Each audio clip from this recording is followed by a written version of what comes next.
You know what? It's not very often Alabama kicks the ever-living blue blood out of Kentucky, but we did it today.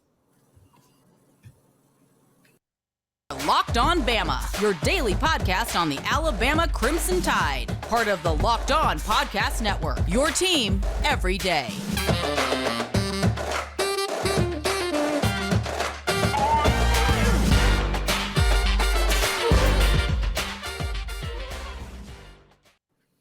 Hey, everybody, and welcome back into Locked On Bama. Luke Robinson, that's me. Jimmy Stein, that's him. Jimmy, how are you today? Couldn't be better after that. Yeah, that was a lot of fun. Listen, we're going to do a quick post-game wrap-up. This isn't going to be a full episode, but this was the kind of game that is worthy of a post-game wrap-up, so that's what we're going to do. Jimmy, very, very exciting times. Alabama played so well today. Look, I know initially they didn't show out necessarily. I mean, there was a good stretch right at the very beginning. Then there was a lull in the game itself. I mean, Alabama nor Kentucky could buy a basket. You could attribute it to good defense too. But in that second half, my goodness, I mean, that was just a throttling. The announcers, I know you went to the game, but the announcers kept talking about, this is going to be close to the worst beating Kentucky's ever had in this conference, which is like 30 points. Now, obviously, Alabama didn't get there. Kentucky hit two very late threes that kept it from being in that neighborhood, but whew, that was awesome. I mean, what a great job by Nate Oats and the whole team. Yeah, what I really like about this team is, Brandon Miller is as good or better than any player we've ever had at Alabama in Alabama basketball history, but great because of Brandon. Brandon may be one of the primary reasons the team is great, but the team is great because there's a litany of other players that step up.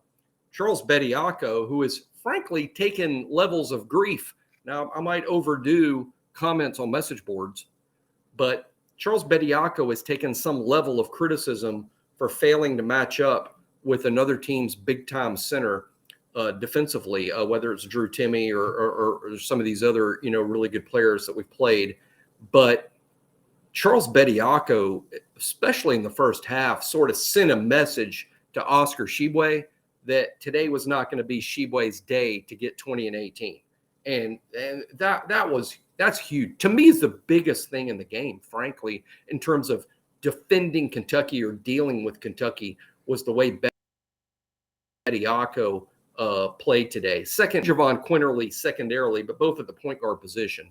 But Mark Sears, next level great today. I mean, I laughed twice today in the game about thinking about what Mark Sears would be doing to the poor point guards at Bowling Green and Northern Illinois and Toledo. And he's out there whipping, Severe Wheeler, Kentucky's outstanding point guard. Mark Sears, awesome today. Javon Quinterly also played really, really well as Mark Sears, him and Mark share that point guard responsibility. And then, of course, Brandon Miller showing off in the second half the sort of skills that will make him an extremely high draft pick. But what a great team.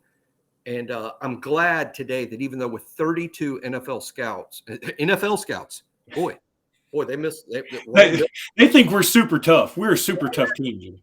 Right address, wrong building, NFL. Because that's across the street.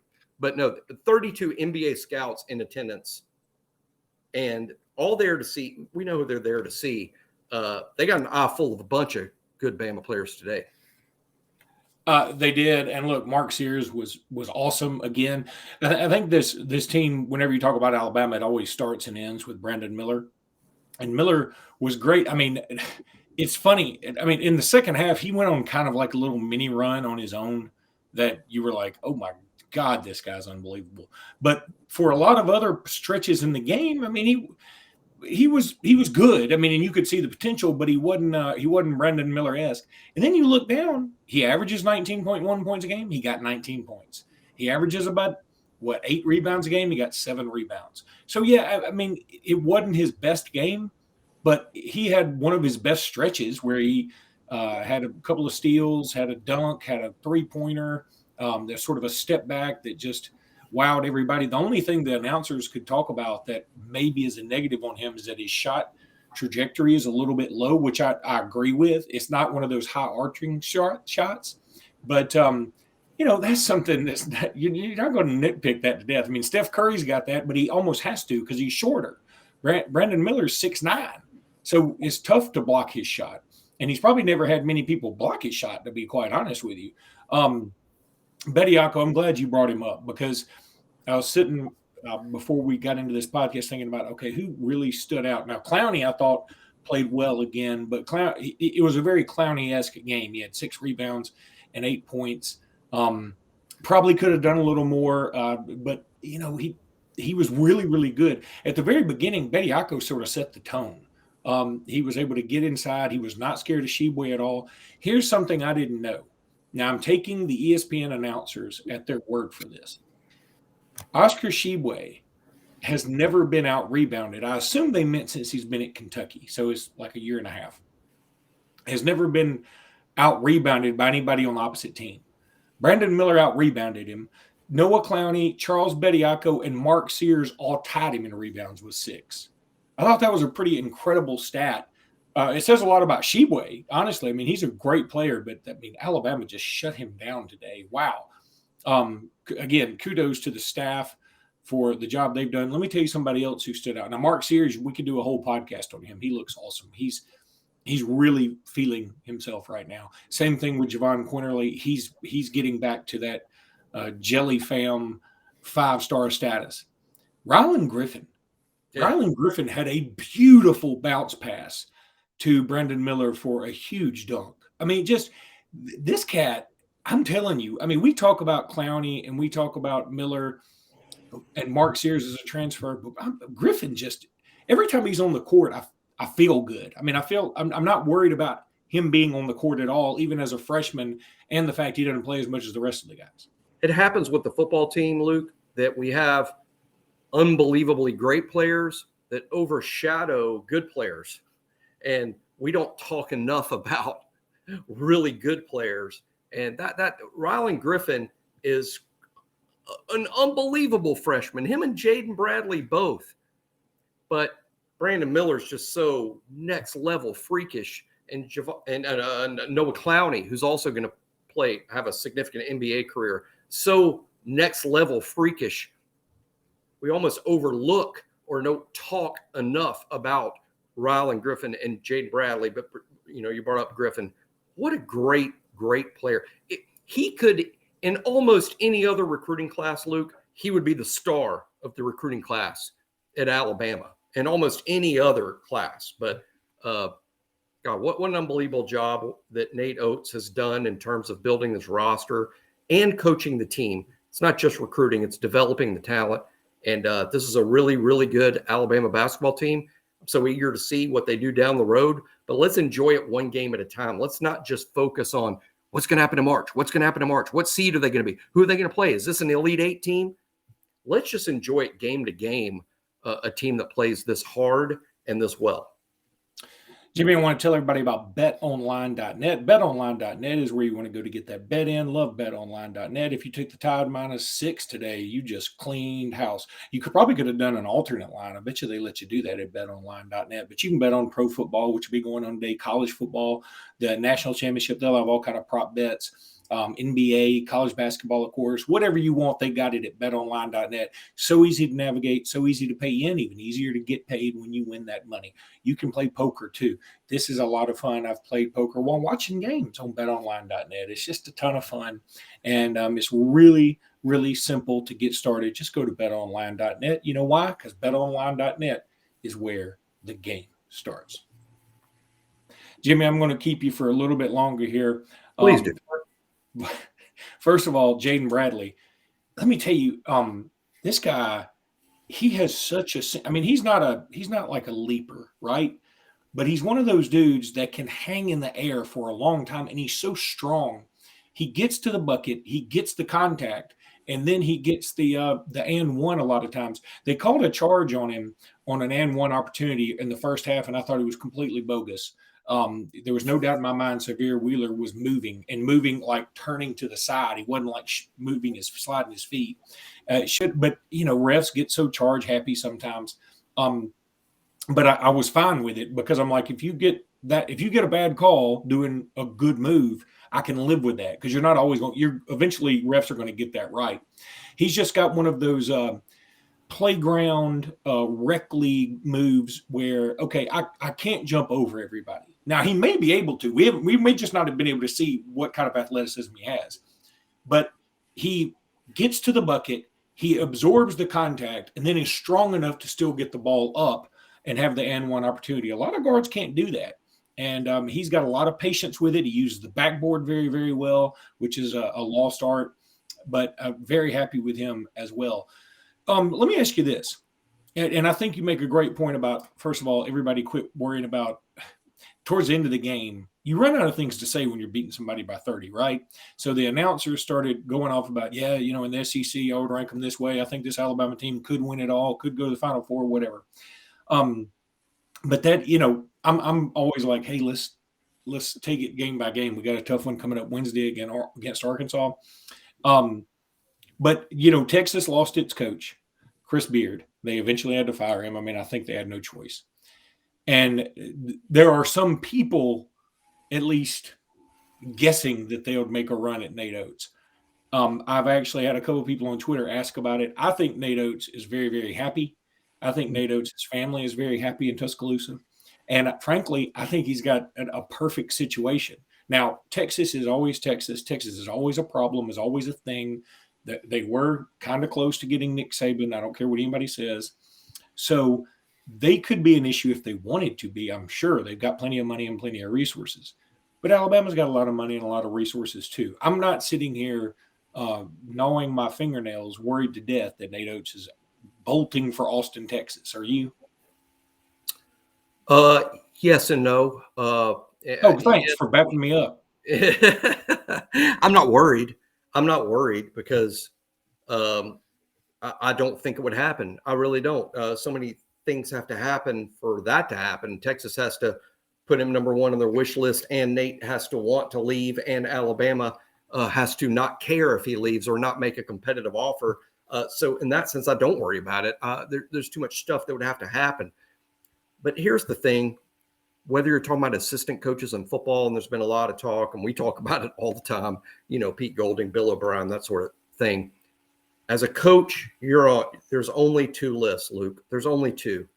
The list of these guys are doing such a great job, they might go somewhere else or this coach is doing such a perceived bad job, we need to fire him. So you're either on the list that's moving up or the list that's being fired, and Nate Oats is on the list that's moving up. And hey, the alternative sucks. We want him on that list, because when you're on the other list, Anthony Grant, he was on the other list. Avery, you're on the other list. At the end of your career, Mark Gottfried, you're on the other list. But Nate's on the first list. The going up, that could mean Texas. That could mean Kentucky, because thank goodness today, Luke, we are not Locked On Wildcats, because I shudder to think what's going on over there. And I don't even want to talk about it or be a part of it, but they're talking about this, and they're talking about the fact that their guy was out recruited and out coached. That's coming up today. Truthful or not, it's coming up podcast today that our coach, the greatest to ever live, the Nick Saban of college basketball, our coach was not out-coached, but out-recruited, out-developed. That guy at Alabama, he's better than the guy we got. So that's what's coming up today, whether that's truthful or not. But what's being said. Now, that just means, Nate's on his way up. Now, whether that means remaining at Alabama forever, I find that hard to believe based on Nate's age.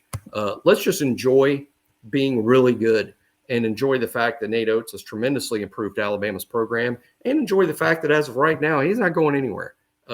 He's certainly going to be here this season, and we got a lot to accomplish. But am I worried about him going to Texas? Not so much. Am I worried that Nate's not going to finish his whole career at Alabama? Well, there's no way he will. There's no way he will. He's not going to be here till he's 65. Why don't you just have a nice warm glass and shut the hell up? You don't like, but he's not. I mean, why would, I mean, I don't I know. mean, he's probably not, but I mean, Jimmy, that's like saying, Luke, you're not going to live to see your great grandchildren. You're not going to do it. You're 50. Your kids aren't even close to being marriageable or having babyable age. And then they got to get to babyable age after that. So, Yeah. Luke, no, if you want to get depressed, I mean, if you just want to depress our listeners, go to hell. Hey, I'm comfortable with the prediction that one day you will die. I'm comfortable with that. I'm pretty comfortable with that prediction. I mean, Hey, I'm comfortable. I'm comfortable with it sooner rather than later. I'm the one with the President Snow hair on Hunger Games. All right, we're going to take a quick break, Jimmy. We're going to come back because I want to fill you in on some of the U.S. Army All-American stuff that has been happening. All right, Jimmy. So I know you missed the U.S. Army All-American game. I assume you've taped it. I assume. I don't know. I mean, I just kind of know the kind of guy you are. Caleb Downs with a pick. I came across my phone. My phone informed me that Caleb Downs had a pick today. Huh? Justice Haynes. He had a fumble. He may have even had 2 fumbles. I think he only had 1 fumble though. But he also broke off a really nice big. Let me tell you something, Alabama fans. We are the worst ever about doing this. We see a player and we love to compare him to a pass player. Justice Haynes is Mark Ingram. He's Mark Ingram. He's just Mark Ingram. Yeah, I love that cup. I love the cup. I didn't like it at first, but now I love it. Jimmy, you've got to see these highlights today. He had 2 really nice runs today. Now, I was watching Bama, Kentucky, and this game simultaneously, so I didn't see everything that went on, even though I had 2 TVs on right in the same room together watching them. But I saw Haynes had a fabulous run that was almost a little more reminiscent of Trent Richardson running against Auburn in the Iron Bowl in 2000, and I guess that would be 11, or Ole Miss in 2011, where Mark Jones had a pretty famous call for ESPN for that. So his run, he is able to break free, and he gets all the way down the right sideline, and he cuts it left, but not like, I'm talking about dead left, like 90-degree angle, cuts it, and he starts running like along the one of the hash marks. I mean, and then he tries to cut it back up, but there were so many people there by then. I mean, he was just trying to make a play, and it was a great play. It was a great run. And then he had another run where he busts up the middle, and he gets about 11, 12 yards, and I thought that's Mark Ingram. That's exactly what Mark Ingram would have done. Caleb Downs did have a pick. They were raving about him most of the day. You want to talk about something that's kind of weird? Yanzi Pierre and then Keon Keeley both had roughing the passer penalties like in the first 5 minutes. And now they hit him a little high, whoever it was, they hit him a little high. But I'm not really worried about that. Keon Keeley, I just left the game to come cut this podcast. He just made a huge sack. They've been raving about him all day. Auburn did get a commit from Tyler Scott, a guy that Alabama was looking at. I think eventually we didn't offer. I know he probably I don't think he had the option of committing to Alabama today, but he did have the option of committing to Alabama at one point. That's one of the things that infuriates me about some takes on recruiting about who's good enough to do what. I mean, Tyler Scott could have been at Alabama. Could he have committed to Alabama today? No. Could he have committed to Alabama a while back? Yeah, probably. Trying to think, Caden Proctor, they've been saying a lot of good things about him all day. It's always hard to discern what's happening. I'll tell you a guy who impressed me, and it just sort of makes me go, oh, God, not again. Tamarian Parker from Central Phoenix City. He's going to Clemson. Big fan. He's more slender than I remember. He's a schematic, tough fit. I mean, front 7 guys always warn everybody. Everybody in the league plays a different scheme in the front 7, and some guys are good fits. Some play. I mean, here's the most obvious example for you old folks. Keith McCants played inside linebacker at Alabama and then was drafted, number 6 in the NFL by the Buccaneers. And the Buccaneers at the time played a 4-3 and not a 3-4 like Alabama. So they moved him to another spot. And then it's like, what happened to Keith McCants? He's a bust. Well, he didn't play that position at Alabama. It's just a brand new position. And that's just what happens with some front 7 guys. I'm not sure Alabama has a position for Tamarian Parker because at Alabama, what is he? I mean, I guess he's a jack linebacker, but is he as athletic as Will and Keon Keeley? No. No, it's not So close. he's a down lineman. But is he going to be as big as Byron Young or Marcel Darius? I'm just saying that I think with some guys, it's tough to fit them into what we do. That doesn't mean he's not a great player. Clemson, he's going to Clemson, right? They do run a 4-3. He's going to be a defensive end in a 4-3, which is him. That fits him. He's probably going to be a really good player there, but it doesn't mean that Alabama messed up or it's just a better fit for him. Peter Woods, that's different because we do have a position for Peter Woods, and he just chose to be somewhere else. But Tamarion Parker to me was a rough fit in what we do versus Clemson. And that makes total sense to me. But again, it's always hard to swallow when you see a state of Alabama guy in a U.S. Army All-American game make big plays and he's going to play for Clemson.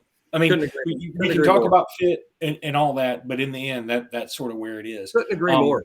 And I get upset with it more than anybody else. I mean, I brought it up to somebody important on the phone last couple of days. This upcoming draft, I think second year in a row, Mobile's going to produce more NFL draft picks than any city in the country. They did it last year. They're going to do it again back-to-back years. Not Atlanta, not Dallas, not Miami, not LA, Mobile. And we're not offering any of these guys. And a lot of them were, by the way, 3 stars with no SEC offers. And but I've said for years, the problem about Mobile recruiting is it's so cyclical. It's either great or bad. And when the perception is it's bad, nobody recruits there. And there's still all these good players because Mobile has this big truth to it that it is. So what that means is sometimes it does get ignored, and we see what happens when it gets ignored. That's why all these kids. I mean, there's a defensive back from Maryland. It's going to be a top 3 rounds, top 4 rounds. No Alabama, no Auburn. Well, a guy that also stood out with 4 touchdowns today. By the way, Justice Haynes caught one of these touchdowns. Is Dante Moore, who flipped from Oregon to UCLA. Jimmy, this guy is a dude. He's a star in the making. I think he's going to make UCLA fun to watch by himself. Good friends with Richard Young, by the way. He's tight with Richard Young. Him and Richard Young are like BFFs. Well, I would love for these two to meet on the – I mean, I'd love to play UCLA again out there, here in a bowl game, whatever. I've always enjoyed that program, really. And so, he's going to be a problem for the Pac-12. The Pac-12 quarterbacks next year, now that you throw him in the mix, Bo Nix, Caleb Williams, Dante Moore. Penix. I think Arizona's quarterback's coming back or something. I mean, best quarterback no one's ever heard of, Cameron Ward at Washington State. Yeah, Cam Rising, he's coming back. Cam Rising, great player at Utah. Yep. So let me. So I wanted to bring up more. And Ohio State's wide receiver commitments looked really good. LSU has another tight end commitment named Pimpton, who caught a big pass. I mean, he's a big dude. He looked good too.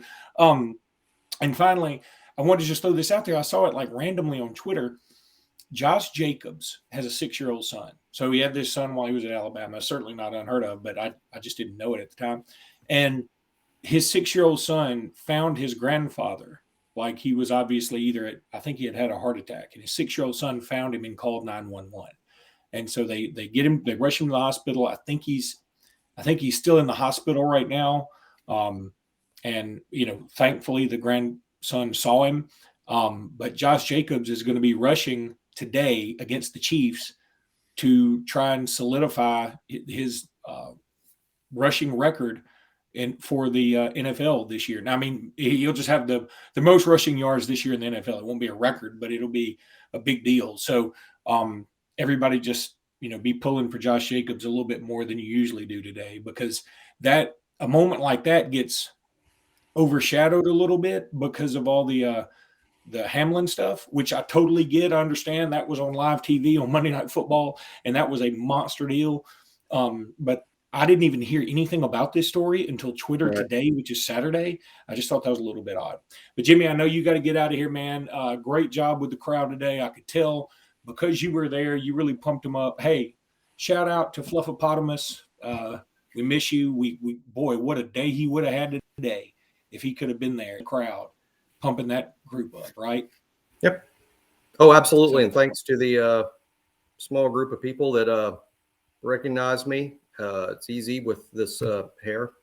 And that listen to the podcast. And thank you. No, thanks for everybody that listens and says hi. I really appreciate that. Me and Luke do. And thanks for making us probably what is literally the most listened to podcast that covers Alabama sports. We're both thrilled and thankful and stunned. Did anybody say anything about me, Jimmy? A couple of the hot girls. That's what I'm talking about. You tell them I'm married, but it's open. It's not That's open at all. I hope my wife's not watching. Not open at all. Exactly what I told them. So anyway, all right, buddy, let's go do it for today. We'll catch you next time. Roll Tide. I said Roll Tide, everybody. Roll Tide.